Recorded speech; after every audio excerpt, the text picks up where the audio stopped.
The cold in Portland doesn't just chill your skin, it crawls into the marrow of your bones and builds a permanent home there. I sat at my chipped formica table, watching the relentless gray rain blur the city into a smudge of wet concrete and quiet misery.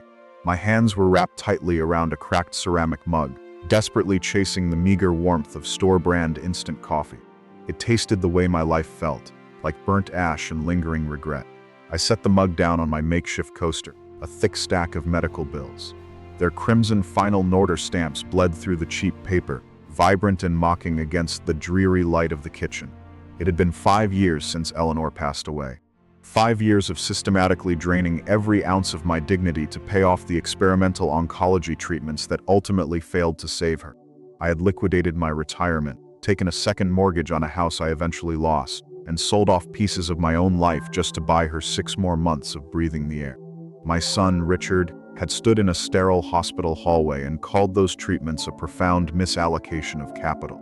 He didn't raise his voice. He didn't have to. The absolute emotional void in his eyes did all the necessary damage. An investment banker to his core, Richard had evaluated his own mother's fading life like a depreciating asset on a spreadsheet. The landline rang. It was a harsh, rattling shriek that cut violently through the low, desperate hum of the dying refrigerator. Nobody called this number. My daughter, Evelyn, preferred sending highly curated, infrequent text messages that always ended with an excuse for why she couldn't visit her exhausting father. I reached across the table, my joints popping with the damp cold, and lifted the heavy plastic receiver. Arthur Pendleton? The voice on the other end was impossibly crisp. It carried the polished, expensive resonance of oak-paneled boardrooms and custom-tailored suits. Speaking. I cleared my throat, the acidic residue of the coffee coating my tongue. Mr. Pendleton, my name is Elias Vance. I am the senior managing partner at Vance Sterling and Hale, located in Portland, Maine. I am calling regarding the estate of Silas Pendleton. Uncle Silas. The name felt utterly alien in my mouth, dusty and buried beneath decades of profound silence. He was my father's older brother, a ruthless man who had vanished to the East Coast half a century ago, leaving behind only vague rumors of eccentric business empires and an absolute refusal to attend family funeral. I hadn't seen him since I was 16 years old. I regret to inform you that Silas passed away 4 weeks ago. Vance continued, his tone conveying professional sympathy rather than genuine sorrow. I stared at the intricate water stains spreading across my ceiling, mapping the shape of a continent I would never afford to visit. I'm sorry to hear that, but Mr. Vance, I frankly don't understand why you're calling me. Silas and I haven't exchanged a single word in 50 years. That may be factually correct, sir. However, your uncle's final legal directives were unyielding. I am presently executing his last will and testament. You have been named the sole beneficiary of his entire estate. The refrigerator kicked off with a shuddering, violent clunk. The silence in my cramped kitchen suddenly felt heavy, suffocating. I pressed the cold plastic of the phone harder against my ear, certain my failing hearing was finally giving out. I think you have the wrong Arthur. I breathed, my heart executing a slow, heavy thud against my ribs. Arthur Thomas Pendleton, born August 12, 1951. Devoted husband to the late Eleanor Pendleton. Father to Richard and Evelyn. Heavy paper rustled on the other end of the line. A sharp, authoritative sound. I assure you, sir, my firm does not make errors of this magnitude. Your uncle's estate includes a sprawling, historic coastal property in Bar Harbor, Maine, known as the Blackwood Estate. Furthermore, you are inheriting the entirety of his liquid assets, offshore investment portfolios, and controlling shares in his commercial real estate holdings. Vance paused, letting the silence stretch just long enough to ensure I was truly listening. The liquid capital alone, post-taxation, is currently valued at approximately $120 million. My fingers simply stopped working. The mug slipped from my grasp, hitting the formica table and tipping over. A dark, muddy wave of bitter coffee rushed across the crimson ink of Eleanor's past due bills, soaking into the paper. I didn't move to wipe it up. I couldn't move at all. My lungs forgot how to pull in oxygen. 120 million.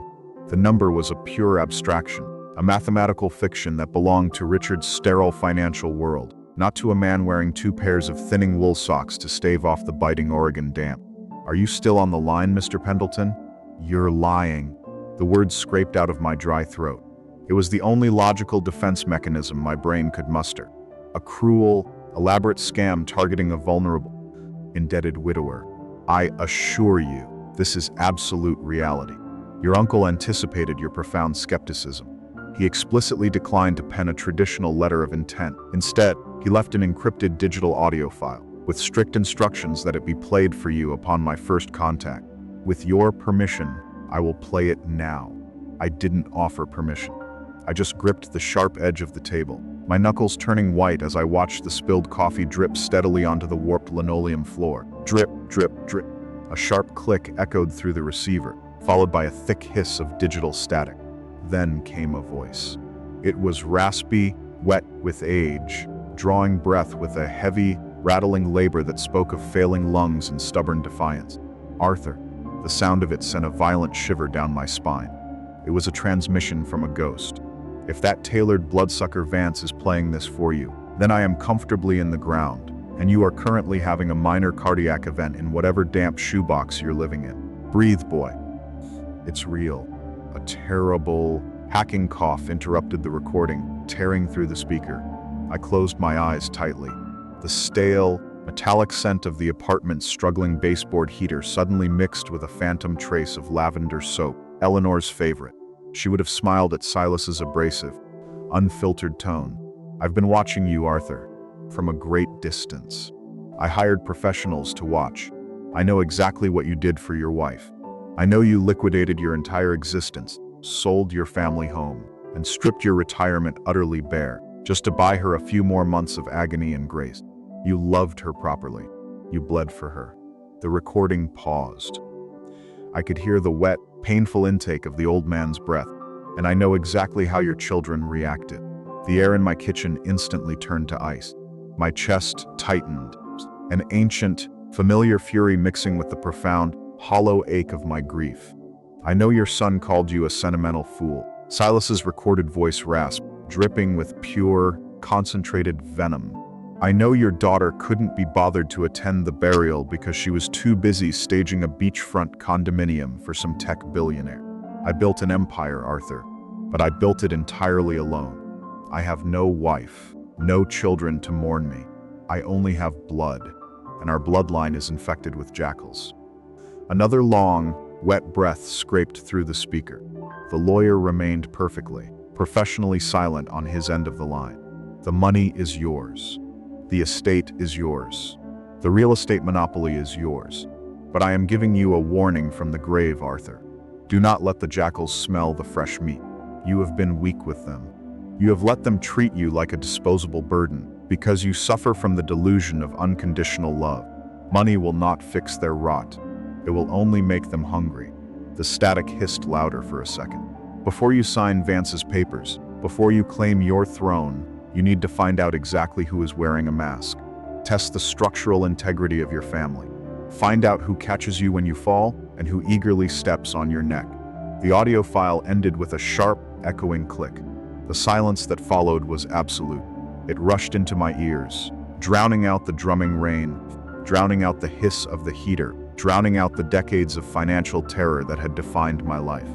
Mr. Pendleton? Vance's voice returned, smooth, calm, and entirely unbothered by the psychological violence of the recording.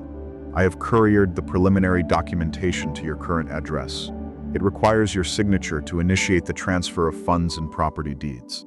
Will you be flying to Maine this week to review the physical estate? No. My voice sounded fundamentally different. The familiar, apologetic tremor of the elderly debtor was completely gone.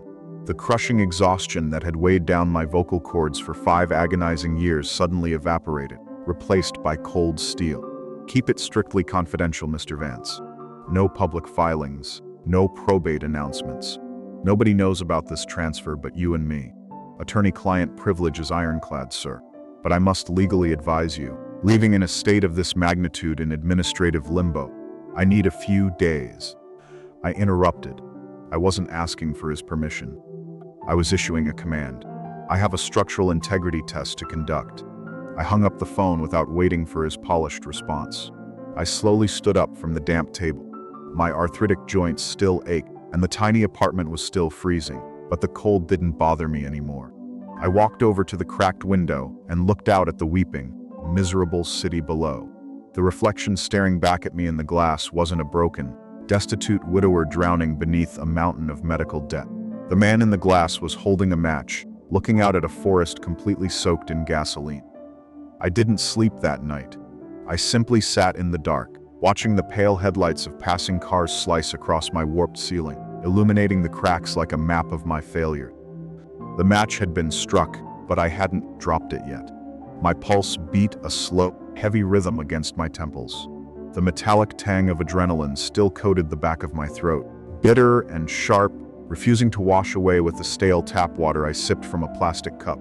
For 5 years, I had trained myself to exist in a state of permanent apology. I apologized to the bank tellers, to the debt collectors, to my own shadow for taking up space. Now, sitting in the damp chill of a room that smelled heavily of wet wool and decaying drywall, I felt that apologetic reflex die. In its place, a cold, architectural focus began to take shape. Uncle Silas was right. A sudden influx of $120 million wouldn't cure my family's disease. It would merely feed it. I needed to know exactly who I was dealing with before the money materialized. I needed a lie. A flawless, inescapable trap. I turned on the single, naked bulb above the kitchen table. The harsh yellow light cast deep shadows over my hands as I smoothed out the back of Eleanor's final oncology bill. I grabbed a cheap blue pen and began to build the architecture of my deceit. I couldn't ask for $1 million. That would spark suspicion. I needed a number that was entirely reasonable for a wealthy investment banker, yet utterly impossible for a destitute widower. $12,000. It was a calculated strike. For my son, Richard, $12,000 was a rounding error. It was the cost of a chartered flight to Aspen or a custom Rolex he bought to celebrate a successful merger. For me, it was the exact amount required to secure a residential deposit at Oak Ridge Pines, a modest, clean assisted living facility. The alternative to Oak Ridge was the county ward. I had visited a state ward once, decades ago. I still remembered the suffocating smell of industrial bleach failing to mask the stench of unwashed bodies and absolute despair. I placed the blue pen down carefully. My gaze drifted to the small, rickety bookshelf against the wall. Resting on the top shelf, catching the dim light, was a golden detail of my past. A youth league baseball, its white leather severely cracked and flaking, the red stitching stained dark with decades of dust. I had bought that ball for Richard when he was 9.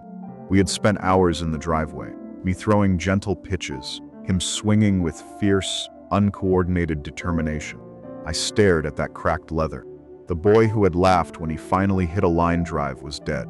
The man who replaced him wore bespoke Italian suits and viewed human vulnerability as a character flaw. I picked up the phone. My fingers were stiff, the joints throbbing with the morning damp, but my hand did not shake. I dialed Richard's private office line at Capital Equities. The ringtone was a perfectly modulated, sterile digital trill. It rang exactly twice. Richard Pendleton. He didn't answer with a greeting. He answered with his brand. Richard. I kept my voice fragile, forcing a slight tremor into my vocal cords. It wasn't entirely acting. The physical toll of the cold apartment made my chest tight. It's your father, Dad. The micro-hesitation was instantaneous. It was the auditory equivalent of a man checking his watch during a funeral. I'm stepping into a quarterly strategy review in 4 minutes. What's the emergency? Emergency. He used the word like a weapon. It immediately framed me as an intrusion, a crisis to be managed and discarded.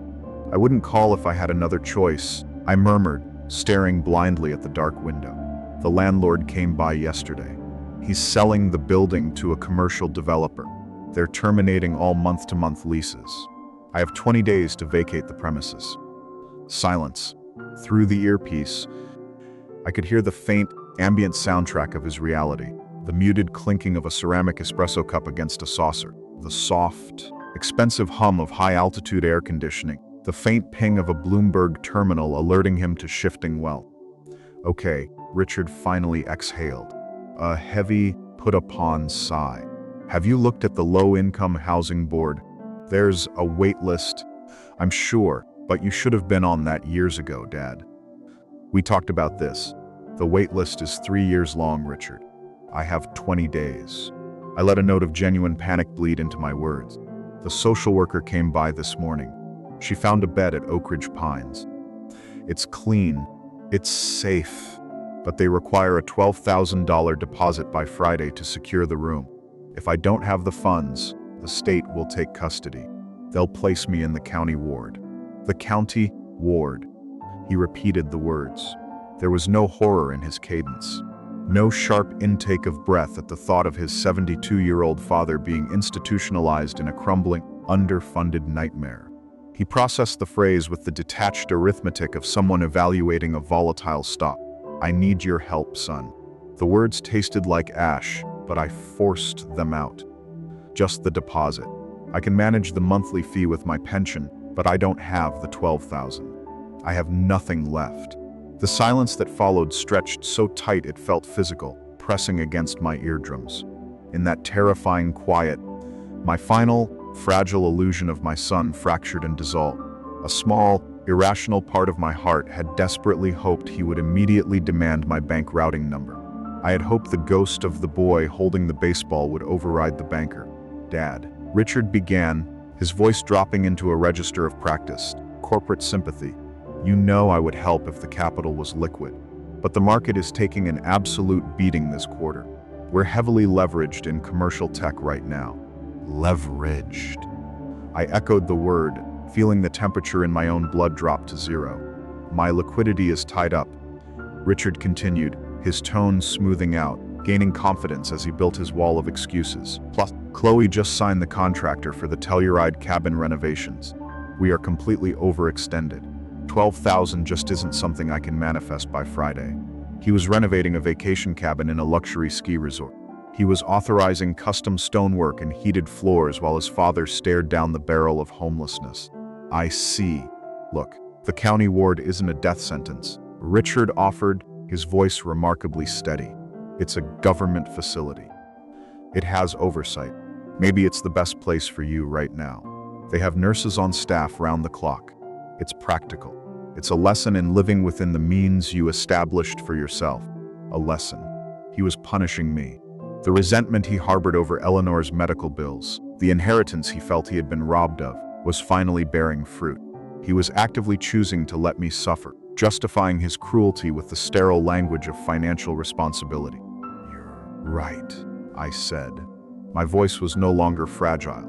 The tremor was entirely gone, replaced by a smooth, chilling calm that caught him slightly off guard. I'm glad you understand, Richard replied, though a faint note of confusion clipped his words. I really have to take this meeting, Dad.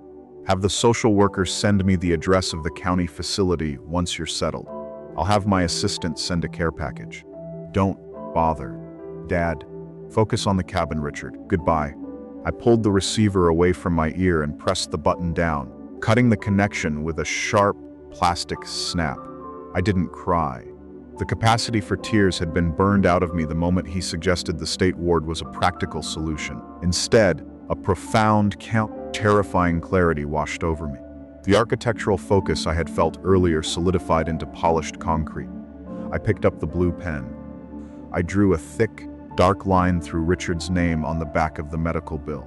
The ink dug deep into the paper, nearly tearing it. One jackal unmasked, one cord permanently cut. I looked at the phone resting in its cradle. The silence in the apartment felt entirely different now. It was no longer the heavy silence of a victim. It was the quiet anticipation of a judge holding a gavel. I rubbed my thumb over the edge of the table, feeling the rough texture of the dried coffee stain from the morning before. My heart was a steady, rhythmic drum in my chest. I picked up the receiver once more, listening to the hollow dial tone hum against my ear. Evelyn was next, and I knew exactly which buttons to press to watch her perfectly curated world shatter. The quiet anticipation of a judge did not bring me peace. It brought a heavy, suffocating kind of dread. Striking a line through my son's name was an amputation I performed on myself, and the phantom limb was already beginning to throb with a dull, persistent ache. I sat perfectly still in the dim kitchen, listening to the rain assault the thin glass of my window. My lungs felt brittle. Half the test was complete, but the remaining half required me to step back onto the battlefield. I dialed Evelyn's number. My daughter did not keep regular business hours. As the owner of a boutique interior design firm, her schedule was a fluid tapestry of gallery viewings, client lunches, and afternoon yoga retreats. The line connected. Soft, rhythmic water noises trickled through the earpiece, an indoor fountain perhaps, or a meditation track. Arthur. Evelyn's greeting lacked the sharp corporate edge of her brother's, but it was just as hollow. She had stopped calling me Dad 3 years ago, claiming it reinforced a patriarchal hierarchy she was actively trying to dismantle. Evelyn. I pressed the cold plastic against my cheek, staring at the peeling wallpaper above the stove. I need to speak with you about a crisis. The landlord is terminating the lease on my building. I have 20 days to leave. The trickling water sound continued. I could picture her perfectly, draped in ethically sourced linen, sitting on a pristine white sofa that cost more than my annual pension, swirling a glass of chlorophyll water. I hear your distress, Arthur, she began, her voice dripping with weaponized empathy. And I want to validate that this transition is terrifying for you. Change is a violent disruption to our root chakras. I tasted the copper of blood. I had bitten the inside of my lip to keep from screaming. It isn't a spiritual disruption, Evelyn. It is an eviction. I am being sent to the county ward unless I can secure a $12,000 deposit for Oak Ridge Pines by Friday. A long, measured pause followed. The kind of pause a therapist uses to let a patient sit with their own discomfort. I cannot hold this space for you right now. She finally breathed, her tone adopting the gentle, condescending cadence of a preschool teacher explaining a timeout. My therapist and I have been doing intensive shadow work regarding the generational trauma in our family dynamic. Your financial instability is a pattern, Arthur. It's a toxic cycle. I spent my savings trying to keep your mother alive. My voice dropped to a ragged whisper, the defensive reflex triggering before I could stop it. And that was your choice, Evelyn countered smoothly, completely immune to the devastating weight of Eleanor's memory. But paying this deposit would be enabling a toxic codependency. I have to honor my own financial boundaries to protect my peace. I cannot fund your inability to plan for the future. She was an architect of aesthetics, designing beautiful, hollow spaces, and she had built her own soul the exact same way. She wrapped her profound selfishness in the impenetrable armor of wellness jargon, making her cruelty sound like a radical act of self-care. You are protecting your peace, I murmured, the absolute absurdity of the phrase turning my voice to ice. I am, sir, she affirmed, a smile practically audible in her inflection. I will send you some links to somatic healing workshops. They might help you process the grief of moving into the state facility. Light and love, Arthur. The line went dead. I didn't cross her name off the back of the medical bill. I scribbled over it completely, burying her name beneath a thick, dark void of blue ink until the paper tore. I dropped the pen. My hands were shaking, not from the cold, but from the raw, vibrating shock of absolute abandonment. The 2 children I had raised, the lives I had poured my blood and sweat into, had stepped over my body without breaking their stride. The silence of the apartment rushed back in, heavier than before. I turned my head toward the small end table beside my armchair. Resting beneath the weak glow of a reading lamp lay my golden detail, a dog-eared, grease-stained Chilton repair manual for a 1969 Ford Mustang.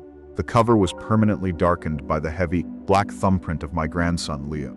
Leo was Richard's boy, the product of a brief starter marriage Richard had dissolved the moment he earned his first major promotion. While Richard chased wealth, Leo had chased dirty hands and honest labor. The boy worked night shifts at a local auto body shop, taking community college engineering classes during the day.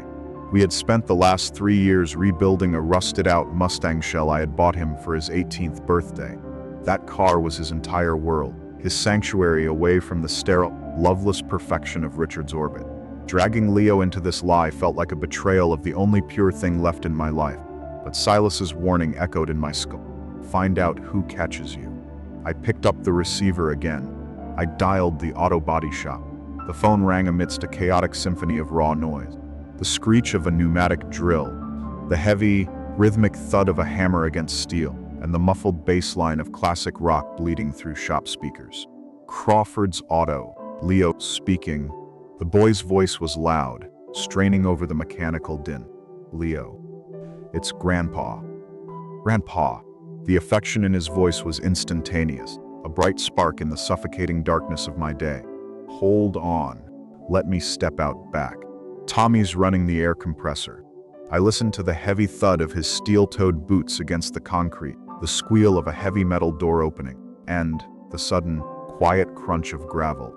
The sharp, chemical scent of aerosol, brake cleaner, and evaporated motor oil seem to travel straight through the receiver, a stark contrast to the phantom smell of Evelyn's eucalyptus. Hey, sorry about that. Leo panted slightly, catching his breath. You okay? You sound different. It's freezing out there today. You keeping the heat on? He didn't ask what the emergency was. He didn't check his watch. He immediately worried about my temperature. The phantom limb in my chest ached violently. Leo, I need to tell you something, and I need you to just listen. I started. Hating myself for the tremor of genuine shame that cracked my voice. I recited the lie. The eviction. The 20 days. The county ward. The $12,000 deposit for Oak Ridge Pines. With every word, I waited for the excuse. I waited for him to explain that he only made $20 an hour. I waited for him to remind me of his tuition bills. Instead, a profound, calculating silence fell over the line. Only the faint, distant hum of highway traffic filled the gap. 12 grand, Leo finally repeated. His voice wasn't dismissive.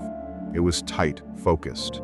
The sound of a young man staring at an impossible wall and trying to figure out how to climb it barehanded. By Friday.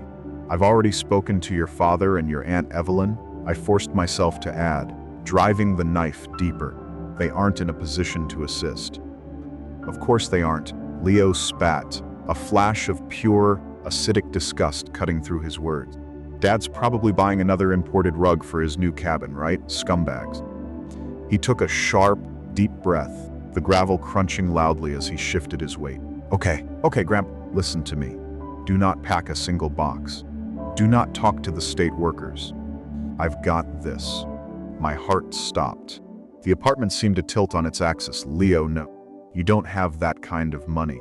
You're paying for school. I have the title to the Mustang. The words hit me with the kinetic force of a physical blow. The Mustang. The engine we had rebuilt valve by valve. The body he had sanded down until his fingers bled. It was his pride, his escape, his single asset of actual value in a life defined by hard scraping. Absolutely not. I commanded. The terror in my voice completely unfeigned. I will not let you sell that car. It's your dream, Leo. A car is just bent metal and exploding gas, Grandpa. Leo interrupted, his tone suddenly dropping into a register of ironclad authority that made him sound decades older than 21. You are my blood. You're the only person who actually gives a damn if I wake up in the morning. I'm not letting you rot in some county facility while I drive around in a classic car. I'd never be able to look at myself in the rearview mirror. Leo, please. I know a guy. Leo pressed on, his voice speeding up, the adrenaline of a terrible sacrifice taking hold. Marcus down at the classic import lot. He's been trying to buy it off me for a year. He'll lowball me because I need the cash fast, but the engine alone is worth 15.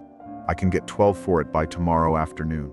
Tears, hot and unfamiliar, finally breached my eyes, tracking through the deep lines of my face.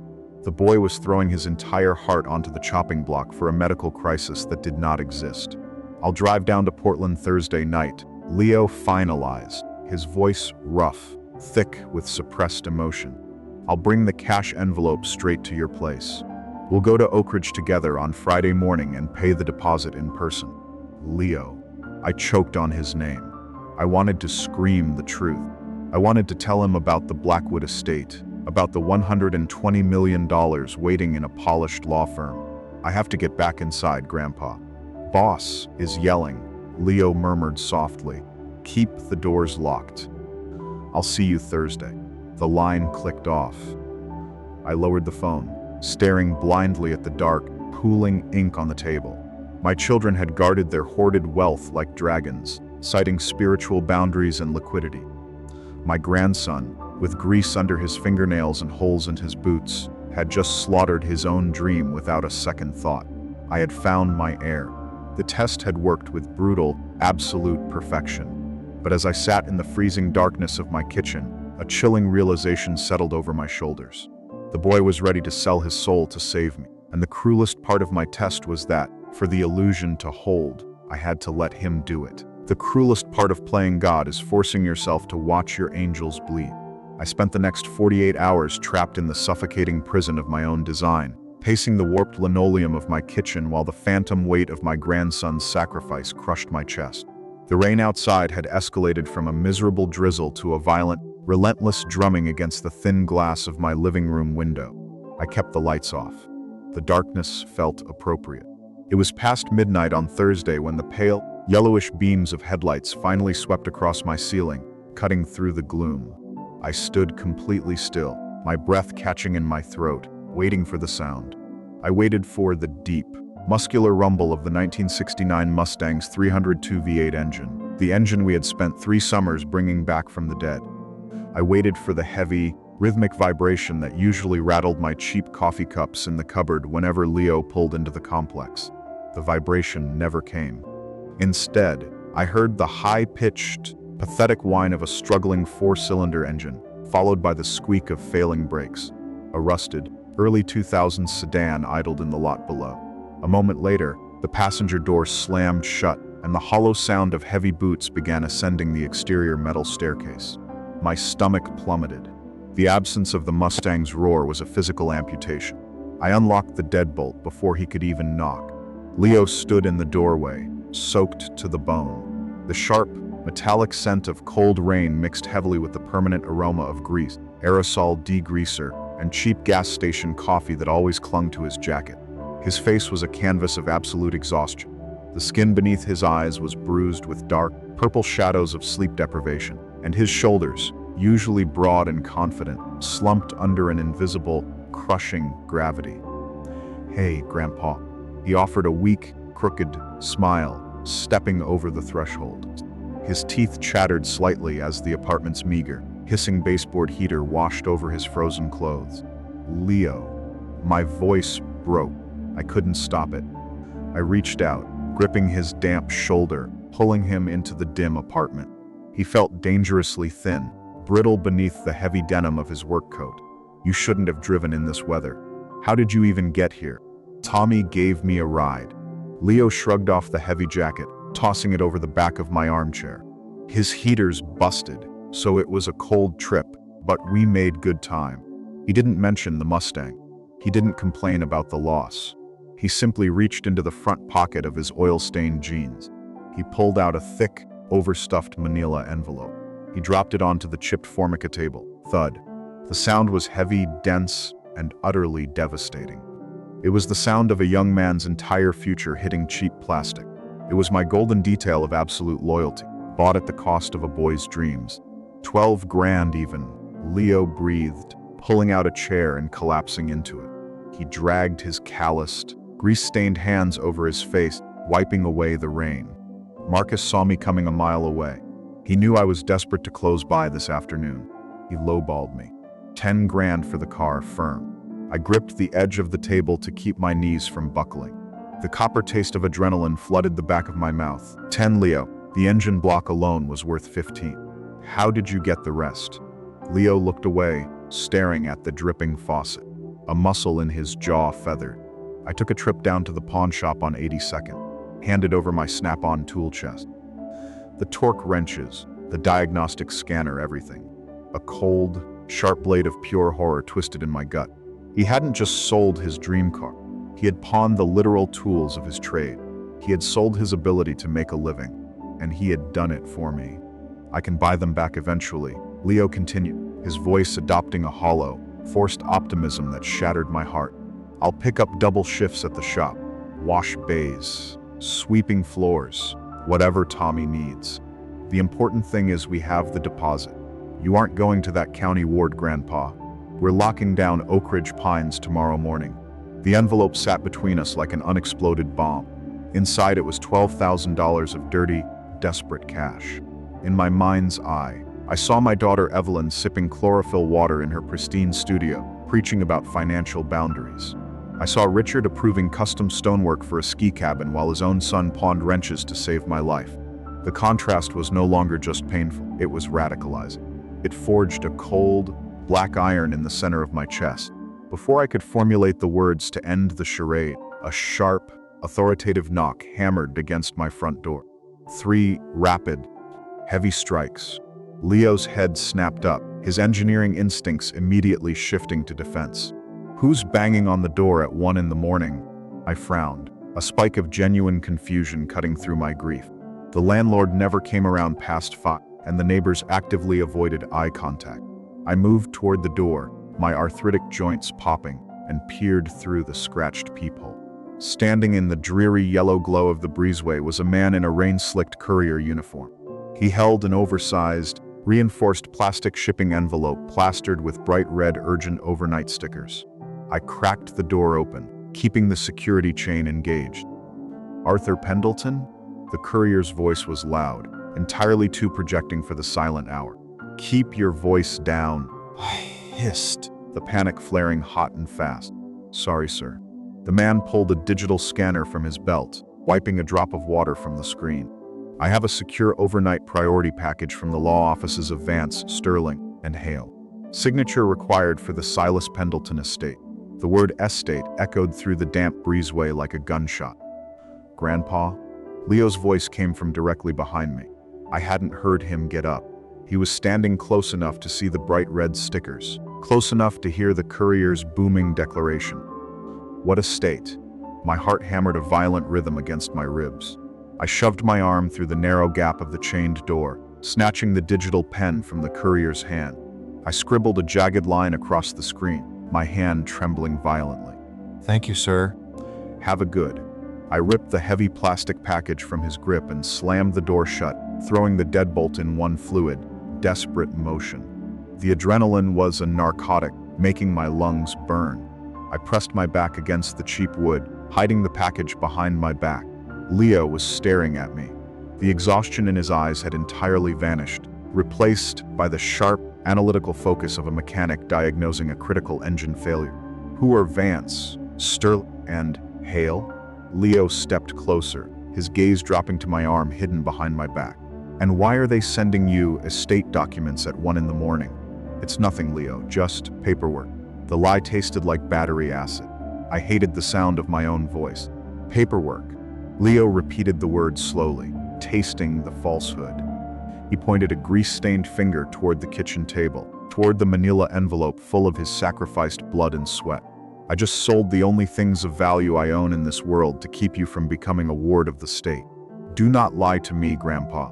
Not tonight, please." The sheer, ragged vulnerability in his final word broke whatever pathetic resistance I had left. The structural integrity test was over. The architecture of the lie had served its purpose, exposing the jackals and revealing the absolute loyalty of the boy standing in front of me. I slowly brought my arm forward, revealing the heavy, waterproof legal package. The emblem of the Bar Harbor law firm was embossed in gold foil in the corner, catching the dim yellow light of the apartment. I looked at the oil ground deep into the creases of Leo's knuckles. I looked at the dark circles under his eyes, earned by driving through a storm to save a man who didn't need saving. I held the keys to an empire in my left hand, and the heavy burden of my grandson's broken dreams in my right. The charade was dead. It was time to pull the pin on the grenade and burn the old world to ash. The lie was dead, but the ghost of it still hung in the freezing air between us.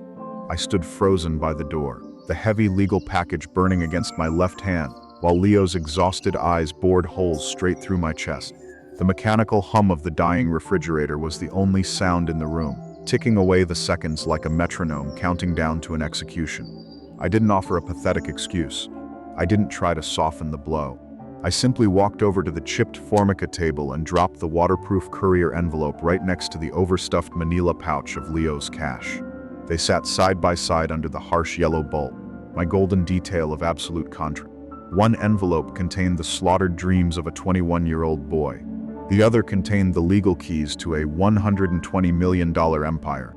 I turned my back to the table and opened the narrow cabinet above the sink. I pushed past the cheap tins of soup and reached into the very back, pulling out a dusty, unopened bottle of cheap bourbon I had been saving since the day Eleanor died. I grabbed 2 mismatched water glasses. "Grandpa." Leo's voice was a low, dangerous warning. He wasn't a child anymore. He was a man demanding an accounting. What is going on? I poured 2 heavy measures. The amber liquid hit the glass with a sharp, heavy clink. The sharp tang of cheap alcohol immediately cut through the stale dampness of the room, a biting, medicinal scent that grounded my racing heart. I turned around, sliding 1 glass across the table toward him. "Drink," I instructed. The tremor in my voice was completely gone. Leo didn't touch the glass. He stared at the gold foil crest of Vance Sterling and hail gleaming on the courier package. "Tell me you aren't wrapped up in some kind of payday loan scam. Tell me you didn't borrow money from the wrong people." "I didn't borrow a dime, Leo." I picked up my glass and let the cheap bourbon burn a hot, violent path down my throat. The physical pain was grounding. I inherited it from my Uncle Silas. 4 weeks ago.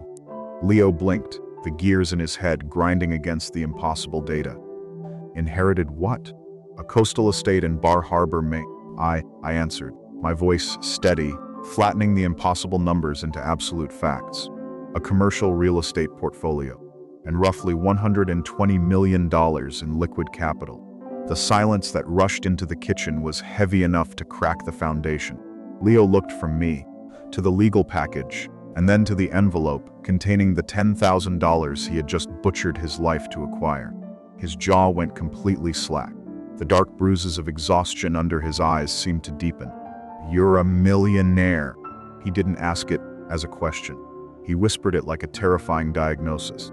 "Yes. And you aren't being evicted." "No. The county ward. The $12,000 deposit for Oak Ridge Pines." He trailed off, his gaze locking onto mine. The realization struck him with the brutal force of a physical blow. His chest heaved beneath the grease-stained jacket. "You made it up. All of it. You lied to me." The betrayal in his voice was a rusted blade twisting directly into my ribs. "I lied to you," I confessed, refusing to look away, refusing to flinch from the pain I had caused him. "And I lied to your father. And I lied to your Aunt Evelyn." Leo took a slow, deliberate step back, putting distance between us. The anger was rising now, hot and entirely justified. Why put me through this? "I pawned my tools, Grandpa. I sold the Mustang. Do you have any idea what I did it because I needed to know who was wearing a mask. I cut him off," my voice booming off the peeling wallpaper, carrying decades of suppressed rage. "I did it because your great-uncle warned me from the grave that this money would bring out the jackals. I needed to see exactly who would step over my body when I was bleeding, and who would stop to bandage the wound." Leo froze, the raw fury in his eyes stalling. I stepped closer to the table, pointing a shaking finger at the manila envelope. "Do you know what your father said when I told him I was going to be thrown into a state-run nightmare? He told me his liquidity was tied up in renovating his luxury ski cabin. He told me the county ward was a practical solution for my lack of planning." Leo's breath hitched. The muscles in his neck tightened into thick cords. "And your Aunt Evelyn," I continued, the words tasting like poison on my tongue. "She told me she couldn't fund my toxic cycle. She told me she was protecting her peace, and she suggested a somatic healing workshop." I watched the psychological shift wash over my grandson. The betrayal he felt toward me dissolved, instantly eclipsed by a profound, violent disgust for his own bloodline. He knew his father was ruthless, but hearing the absolute, clinical cruelty of it stripped away the last protective layer of his childhood. "He called it practical," Leo muttered, his voice dropping an octave, vibrating with a dark, inherited anger. "He evaluated me like a depreciating asset," I corrected softly. I reached out, resting my hand firmly on top of his overstuffed envelope. "But you didn't hesitate. You drove through a storm. You sold your tools. You slaughtered your own future for an old man who had absolutely nothing left to give you." Leo finally looked down at the 2 glasses of bourbon. He reached out with a trembling, oil-stained hand, picked up his glass, and threw the liquor back in one smooth motion. He slammed the glass onto the table. "The Mustang." Leo breathed, a rough edge of panic finally breaking through his stoic armor. "Marcus is tearing the engine block out tomorrow morning. He already had a buyer lined up for the shell." "No, he isn't." I reached over and pulled the courier package toward me, ripping the reinforced plastic open. I pulled out a heavy stack of watermarked bank letters and a titanium black corporate card. I tossed the card onto the table. It landed with a heavy, definitive clack. I'll buy the entire pawn shop by noon. I'll buy Marcus's entire lot. Your tools are coming back, Leo. Your car is coming back. 100 times over. Leo stared at the black metal card. He slowly lifted his eyes to mine, the reality of the power I now held finally anchoring in his mind. What happens now? He asked, his voice a low, steady rumble. Before I could answer, my cell phone buzzed violently against the formica. It was 8 in the morning.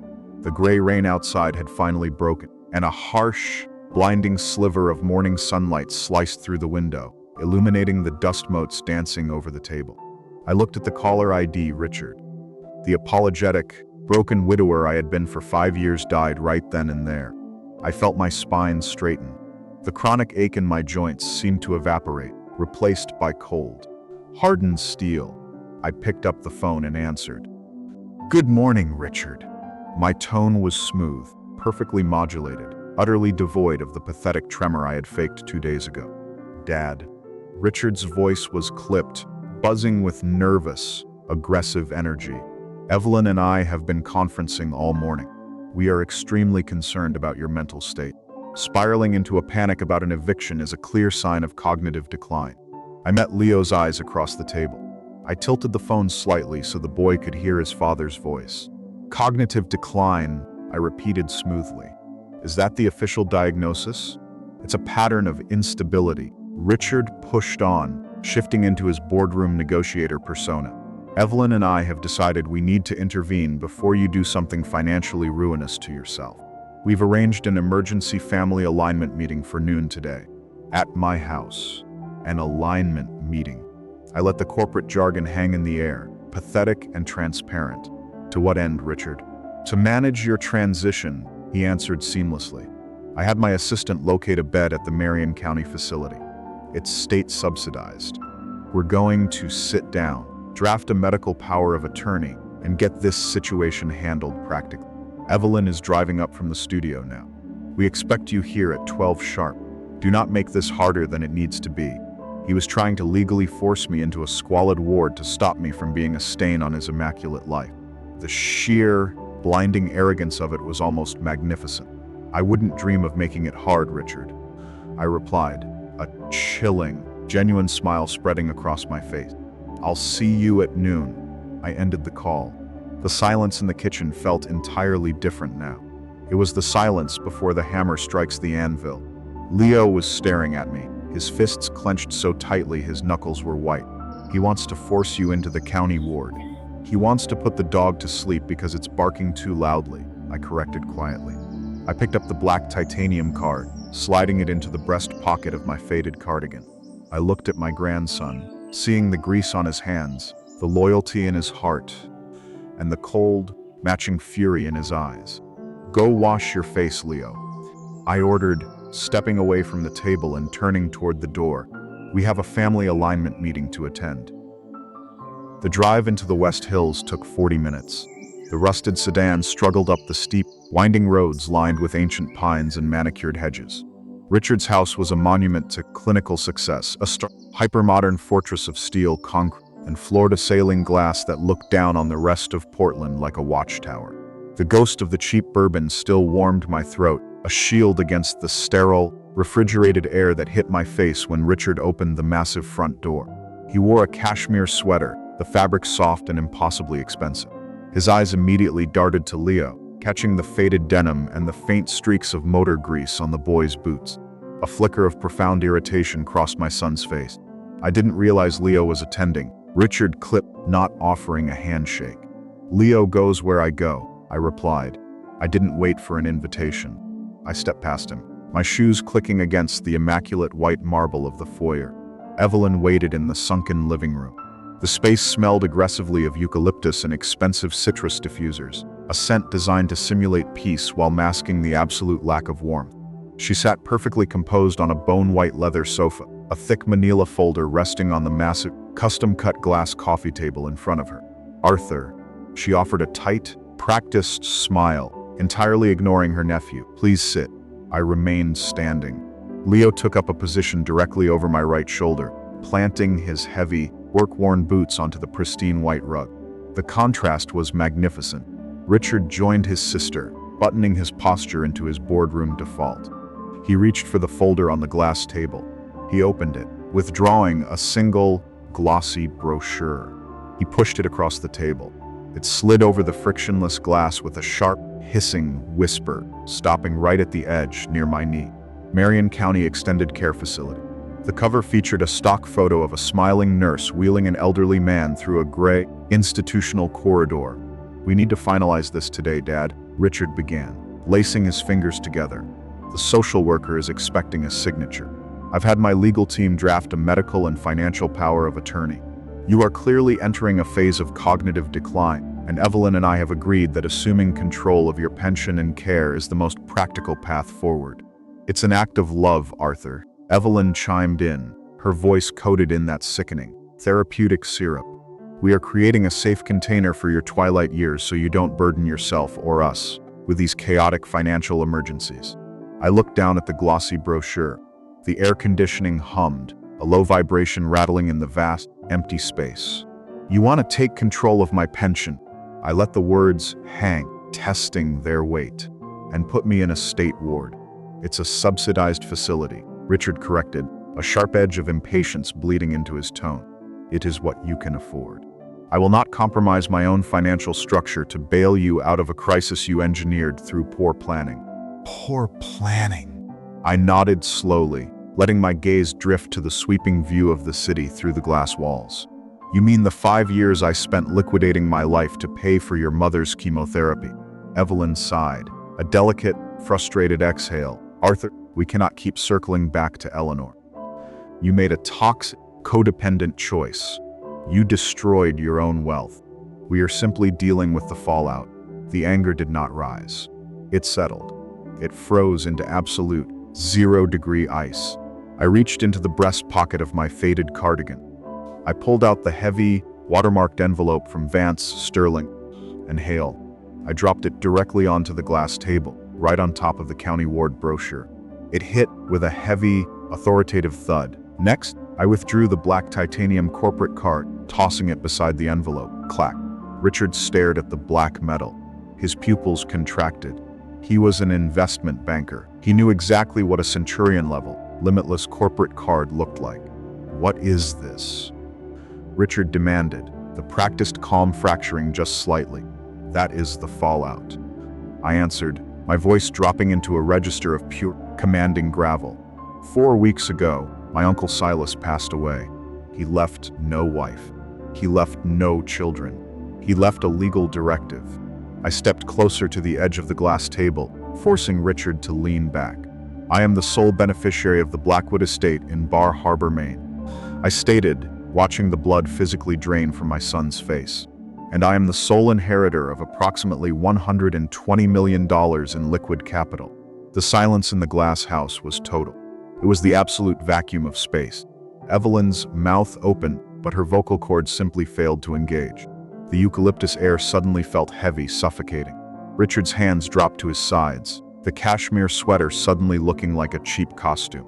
He stared at the foil crest of the law firm, his analytical brain desperately trying to find the flaw in the math, the error in the data. $120 million, Richard whispered, the number tearing the breath from his lungs. "I didn't need $12,000 for a deposit." I continued, the surgical precision of the strike bringing a terrifying peace to my heart. "I am not being evicted." I fabricated the entire scenario. I needed to see exactly how you would react when your father was staring down the barrel of a state-run nightmare. The realization hit Evelyn first. Her perfectly manicured hands began to tremble. You tested us, and you failed." Leo's voice cut through the room, a deep, mechanical growl of pure disgust. "You both failed. Dad." Richard scrambled to stand up, his boardroom armor completely shattering. "Dad, listen to me. If we had known the capital was there, if we had known the circumstances were, if you had known I was wealthy, you would have bought my affection to secure your inheritance." I interrupt, cutting him down at the knees. "I know exactly who you are, Richard. You evaluate assets. You protect your liquidity, so Let's do some evaluations. I pulled a single sheet of embossed legal paper from the envelope, unfolding it with deliberate slowness. Uncle Silas didn't just leave me cash. I read from the document, enjoying the sharp, crisp sound of the heavy paper. He left me the controlling share of Vanguard Commercial Holdings. Evelyn let out a sharp, involuntary gasp. Her face turned the color of the bone-white sofa. Yes, Evelyn? I looked directly into her terrified eyes. Vanguard Commercial, the parent company that owns Granite Properties, the firm that holds the lease on your bespoke studio in the Pearl District. A lease that, according to these files, is up for renewal next month. She clamped a hand over her mouth, a small, choked sob escaping her throat. Her spiritual boundaries were collapsing under the weight of absolute financial ruin. I turned to my son. The great investment banker was physically shaking, his knuckles white as he gripped the edge of the glass table. And Capital Equities, I read, running my finger down the page. Your firm leverages its primary commercial development loans through Northeast Trust, which Vanguard acquired a controlling interest in 3 years ago. I dropped the paper onto the glass. I leaned in, close enough to smell the terrified sweat breaking through Richard's expensive cologne. I don't just have money, Richard, I whispered, the words slipping like ice water down his spine. I own the concrete your bank is built on. I own the glass in this house. I own the ground you walk on. He couldn't speak. His throat worked convulsively, his eyes wide and hollow. The man who had called my desperate plea for help a chaotic emergency was now completely paralyzed by the absolute destruction of his reality. You wanted a power of attorney, I said, gesturing to the useless documents on the table. You wanted to manage my transition. Consider it managed. I turned away from them. I didn't wait for apologies. I didn't wait for the inevitable begging. They had nothing left to offer me, and I had absolutely nothing left to give them. Let's go, Leo, I instructed, buttoning my cardigan. Leo didn't say a word to his father. He didn't look at his aunt. He simply turned his back on the sterile, glass fortress, his work boots leaving faint, dirty smudges across the pristine white rug, a permanent stain on their perfect, hollow world. We walked out through the heavy oak door, stepping into the crisp, rain-washed Oregon air.